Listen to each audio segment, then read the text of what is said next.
Omelets and orange juice. Probably saw the bottle smirking at you from the counter. Beside it, cig butts in the ashtray, Buddha kneeling around a half a joint. Didn't want them as bad as the omelet you woke up from dreaming about.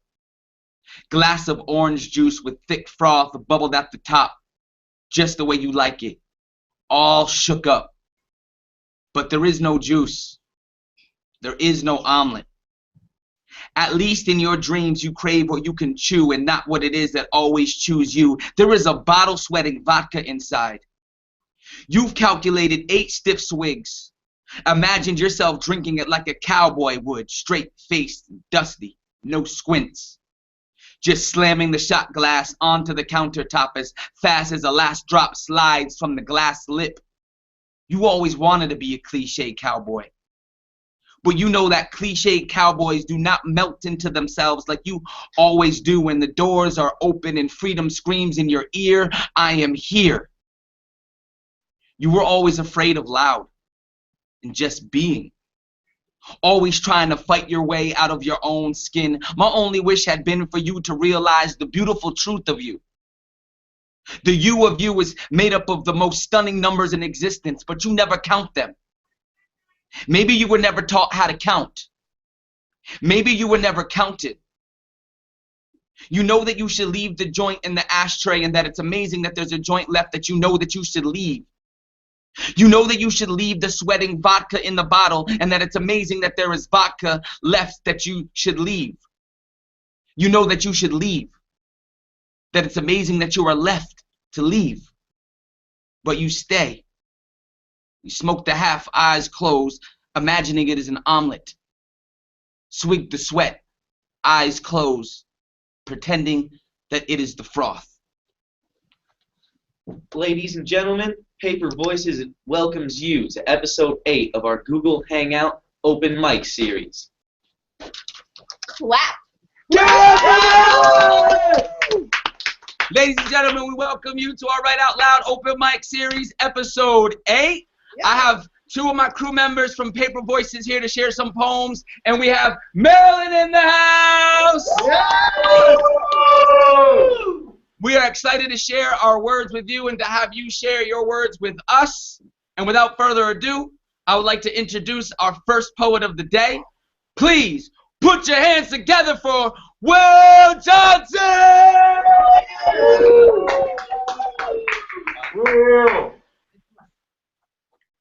I don't want to keep finding myself drowning amidst Tumblr-ensued post-traumatic stress. I am afraid being myself is a trigger, not sure if I can pass people, walk by other human beings, creatures of the same species, on the same plane of existence, in the same country, and say, what's up, guys? Because holy fuck, guys, is a trigger word.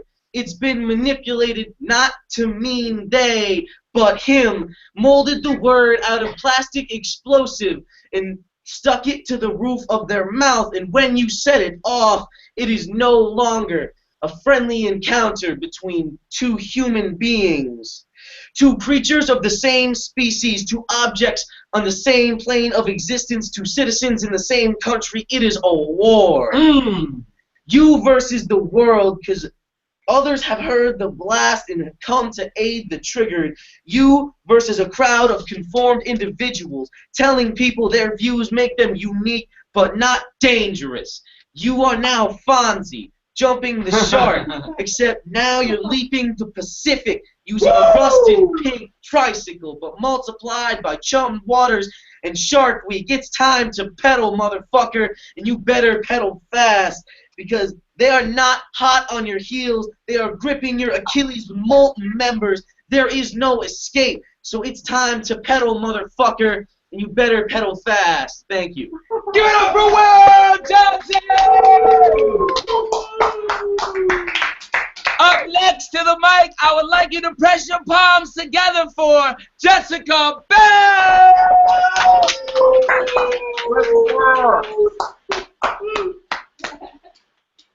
I have never been able to appreciate the quiet what it's like to have a safe space, a philosophical bubble.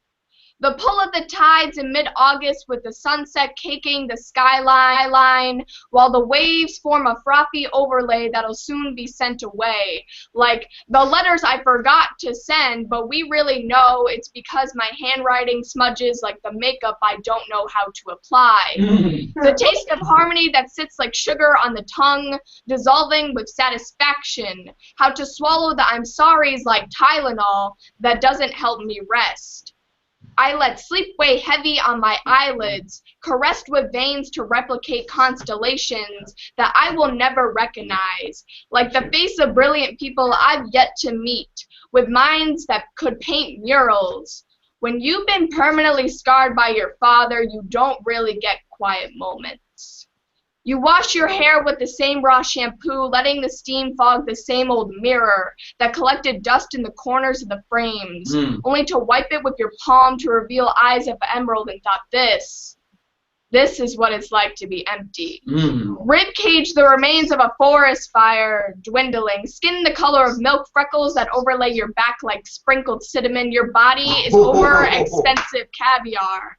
You could plant flowers in your gut because you know you'd do anything to take care of them, to make something beautiful because you weren't yourself. You could try to kiss the sadness from your wrist that bruise like daybreak storms in July, but the venom has gone too far and entwined vines in your bloodstream, forming braids of lost hope that daddy couldn't give you. Cutting the threads one by one, bloodline by bloodline, he said, bleed. Thank you.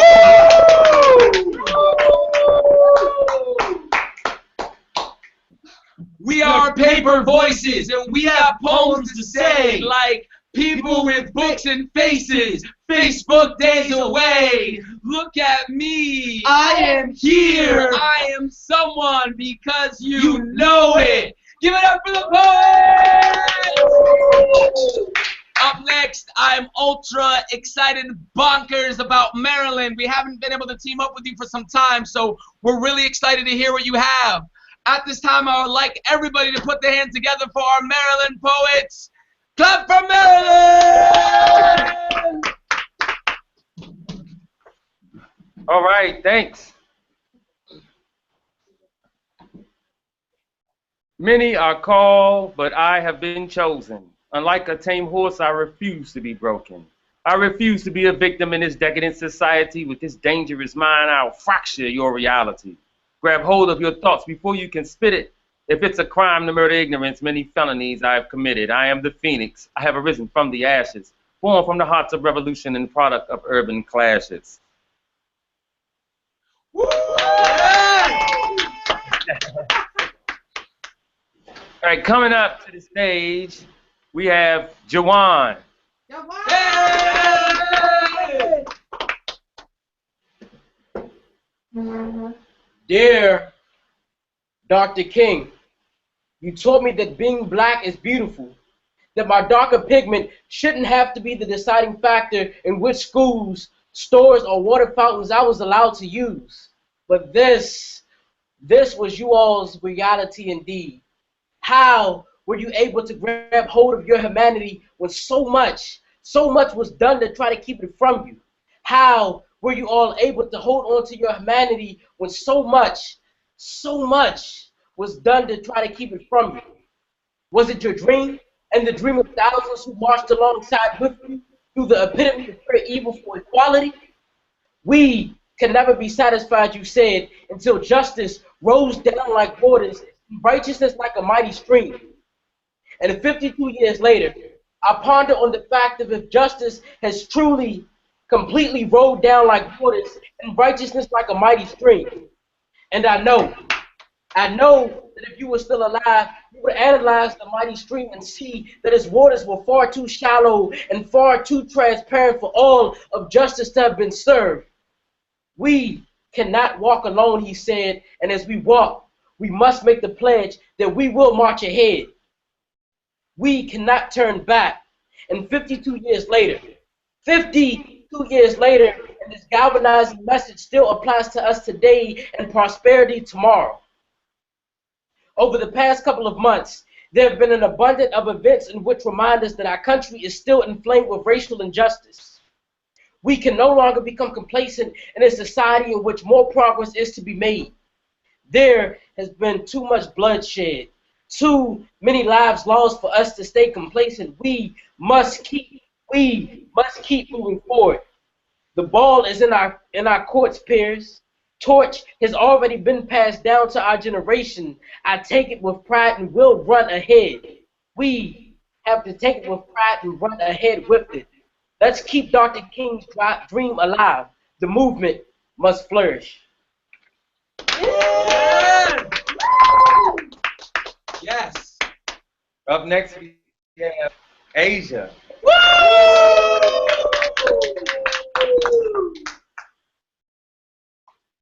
It seems as though the Caucasians and the African Americans have these altercations with one another, but yet the blacks are killing each other. It's barely needed anymore. The blacks who are impoverished are eager for help, while the whites who are psychotic and deemed as mentally ill make headlines, and help will be sought for them. We live in a society where discrimination is normal. Comparing us to other societies, the police, even the government, do not care. This corrupt government treats psychotic disorders like a normal thing for the whites. They stay alive, but the truth is that this disorder becomes the bane of society, sending us down a spiral of eternal destruction.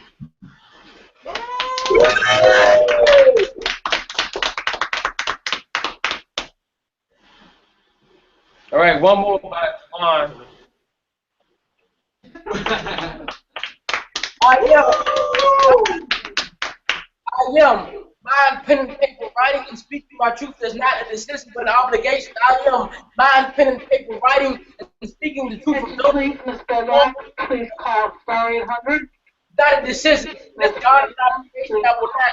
We cannot be silent in a society that already expects our voices to be muted. You stay quiet. I stay quiet. Youth, voices left unheard. I said, I am mind, pen, and paper. We must be mind and pen. We must be mind, pen, and paper and write our truth. We must speak our truth in a society that already expects our voices to be muted.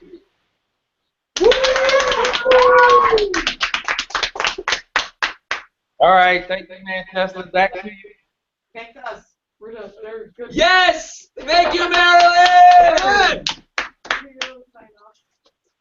Whatever sign up to him. Yeah, I just want to... Not in the camera. Your oh, there you go. Hi! I just want to thank everybody for coming out and listening. We give thanks to our audience members. We give a special shout out to Marilyn for being fam and joining us. Lyrikal Storm holding it down. I give shout out to Jess Laux, who helps run the whole production. Shout out to Jess Laux!